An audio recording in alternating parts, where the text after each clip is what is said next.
লঞ্চে অতিরিক্ত ভাড়া আদায়ের সুযোগ নেই বলে জানিয়েছেন নৌ পরিবহন, সড়ক ও সেতু এবং রেলপথ মন্ত্রী শেখ রবিউল আলম।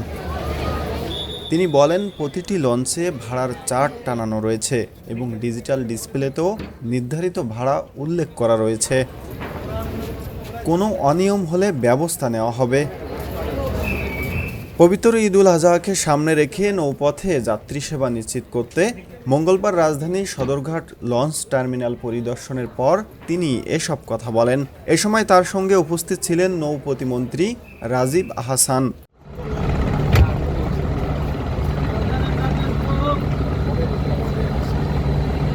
দেশের নাম্বার 1 ট্রেডিং অ্যাপ নিফটি ফার্স্টে পাচ্ছেন ট্রেডিং এর সব সুবিধা, dual exchange access, company analysis, portfolio তৈরি করা সহ আরও অনেক ইউনিক ফিচারের সাথে ট্রেড করতে ডাউনলোড করুন এক্ষুনি।